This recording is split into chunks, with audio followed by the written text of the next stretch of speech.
You're probably right. Now, I do know of a steakhouse in Tulsa that at one time was deeply rooted in the. Really? Oh, yeah. You don't know who I'm talking about? Was it Jamil's? Mm-hmm. Yeah. Yeah, deeply rooted. Yeah, as a matter of fact, I'll bet, because I know a little bit about that place, I'll bet when your old man went in there to eat, he never had to pay. No. They won't take money from my family. I shouldn't say they won't now, because it's down to like the second generation after the guy that started it. But I know when that man and his sons had it, they wouldn't take money from it. You could go in there. In fact, when the day I found out my son was going to be born, I went in there for a celebratory dinner, and we ate like kings and asked for the bill, and they told me my money was no good. Sent me on my way. And I've been in there eating good food and drinking good whiskey. Yes, it's nice to have good friends in place, but the bad part about it is when you have good friends like that in places, at some point, they don't know you because you're their absolute friend. You have to be careful. Yeah, they know you because you have a skill set that they may need in the future.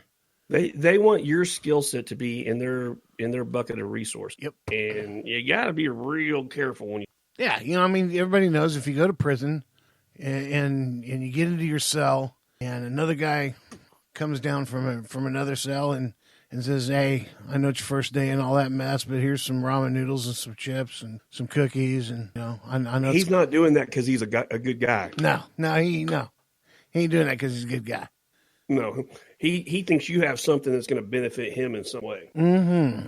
So you got to be real careful, and that's kind of one of those situations with that steakhouse. You had to be real careful about how far you got involved in that kind.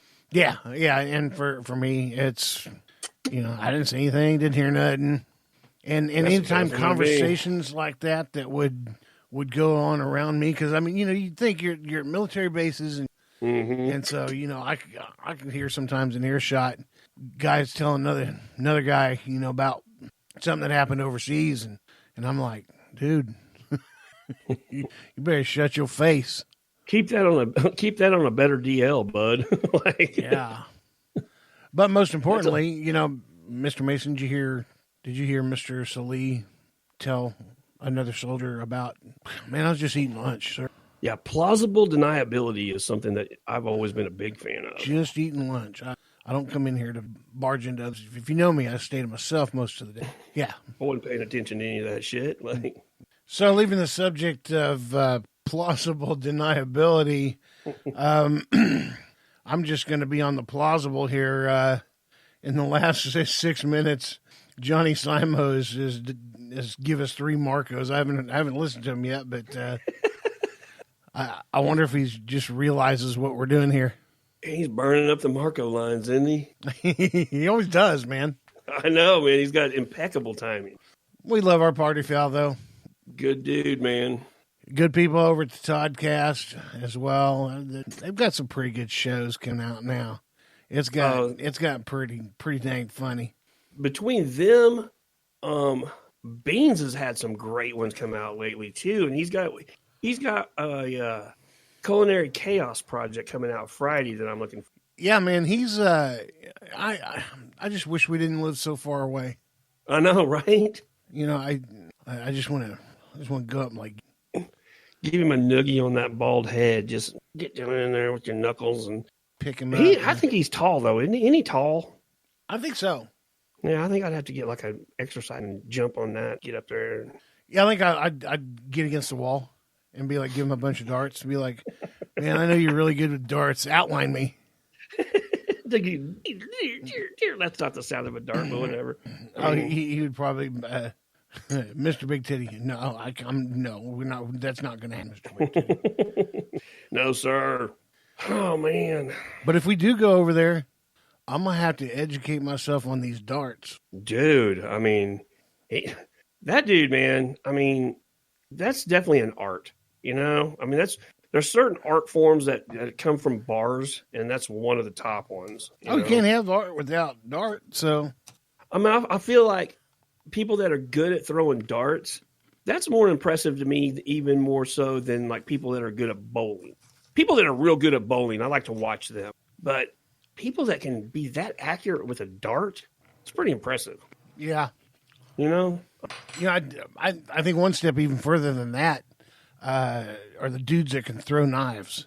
Or axes. They've been opening up all these places to throw axes. Yeah, my daughter went to one. She put out a video where she dead centered the axe, and she was doing the overhead technique. That thing just clicked right in the center. She beat her boyfriend or her husband. She calls him boyfriend on a date. They keep it, fun. Yeah, you gotta keep it fun. When you're raising kids and teaching them at home. And the thing that's bad about these places is I follow 3 or 4 of these axe throwing. The thing that's bad about them is when like people start tagging them and they start showing up in my feed. If I've been drinking, that sounds like a great idea. Like, let me go find a piece of wood in my backyard, hang it on the wall. Like, where's my axe? Like I'm going to throw that son of a bitch, Probably got bad written all over. I haven't done it yet, but that was in the last place you look. It's always in the last place you look. Always in the last place you look. There's not I'm just sitting here thinking I haven't looked in my hunting stuff. I bet it's in my hunting stuff. There's not a lot going on politically out there. It's just worth a damn to talk about. Well, you know what? To be honest, dude, I've purposely stayed away from it, man. Like I'm just trying to be a team player and help everybody get through this if they need help getting through this. And I've purposely just not. I mean, I've seen a couple of things that kind of rub me the wrong way, but I just try to let it go and not get wrapped up in it. Yeah, I even called my my big boss today, and I wasn't. I was staying kind of busy in my house, but it wasn't just super busy, and it's still plenty busy for Monday. And I called him and asked him if he needed any help, and I said, when I say help, I mean like. Today's Tuesday. Like, what did I say it was? You said Monday. Is today Monday? No, today's Tuesday. You said it stayed pretty busy for a Monday. No, it's Tuesday, bro. Wow, okay. I apologize to everybody then. It's Tuesday. Mad Cow, so.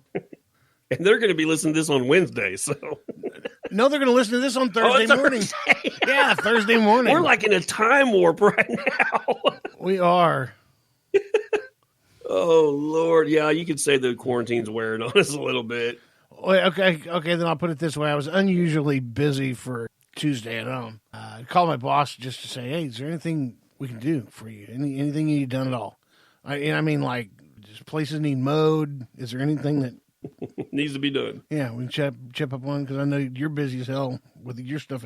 He said no. I mean, he called if he needed it, but I was sincere. I wouldn't like doing that just to earn points. Yeah, no, man. I mean, if you need something done, can we call?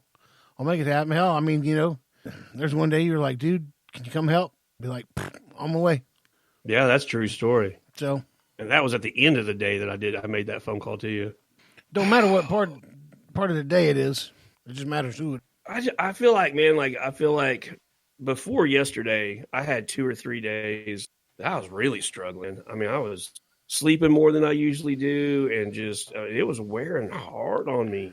But yesterday kind of got me out of that, and today, I mean, I wasn't super productive, but like I was telling you, today was documentary day for me for some reason, and actually it started last night, but Netflix dropped a great documentary called L.A. Original. I watched it last night, and then I watched it again today. L.A. Original.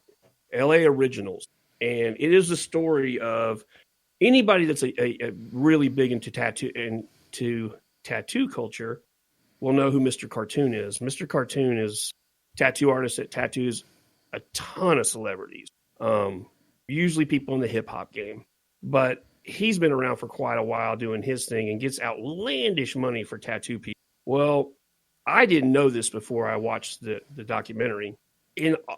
I usually have my top 3 photographers that I really, and 2 of those positions will rotate.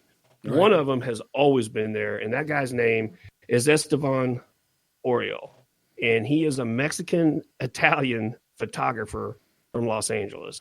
I didn't know before I watched this that those 2 guys, Mr. Cartoon and him, are best friends. What? And it was the story, basically how they have taken, starting 25 years ago, Chicano culture, which we're talking tattoos, hip hop, lowriders, all that stuff.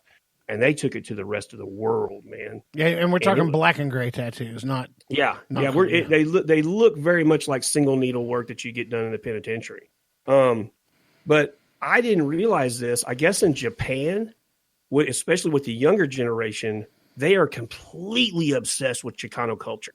And they showed some video clips over there where these Japanese kids have all the lowriders and with the candy paint jobs and the murals and hydraulics, and they're bouncing, and they have that's their deal. They get tattooed with all these Southern California images.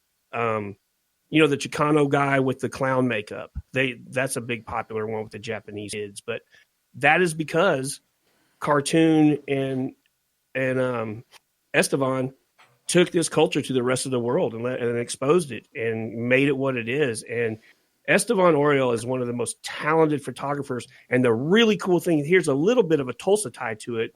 The really cool thing is he was shooting pictures and he was buddies with the guys from House of Pain and became their tour manager.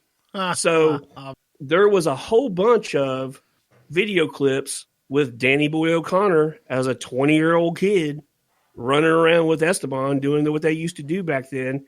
Now, the DJ from House of Pain is also the DJ from Cypress Hill.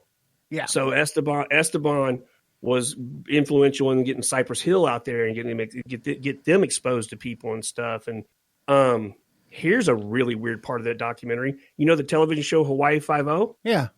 Okay, the shorter guy of the two cops. Yeah, the Con. Yeah.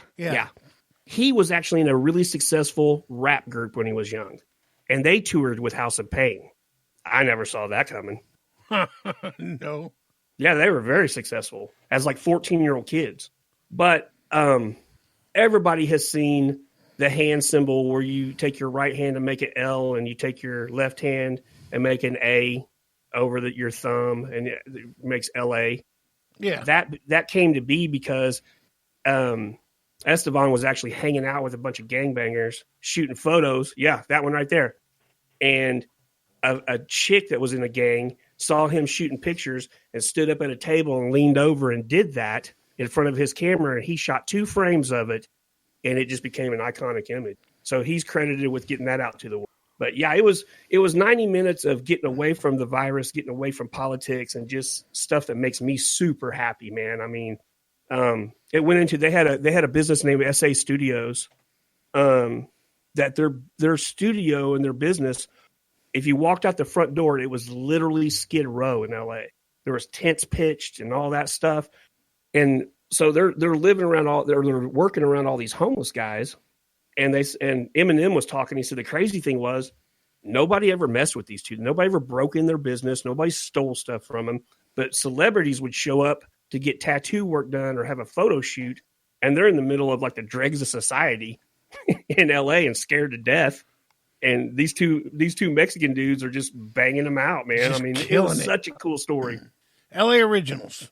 LA Originals, man. You talk about self-made. These two guys are self-made to an extreme, man. It was just such an awesome story. And I'm so glad it was told. And it's all footage that Esteban has gathered over 25 years of hanging out with Cartoon. He would just pick up a video camera and just film stuff randomly. And 25 years later, they had enough stuff to make an 1.5 hour long documentary. Now, see, people like that are exactly people like. That's what we look for. So tell me now, what is their live for the greater good moments? Well, what they've done is, especially Cartoon, they became very successful, and it kind of blew up in their face. It just happened quickly. And Cartoon and now Esteban, they do a lot of community outreach things. So they do a lot of speaking to kids from the neighborhood, and they teach them that each of them have a very different craft. They get those kids involved in that stuff and show them just because you come from a shitty part of LA and you don't have anything doesn't mean you can't go anywhere. Like they've been to Japan and to Europe, and they've been everywhere. Well, my point on this is you've picked out a couple of people who literally started from the bottom and worked their way up, worked hard for it and hustled and didn't quit when the failures came. And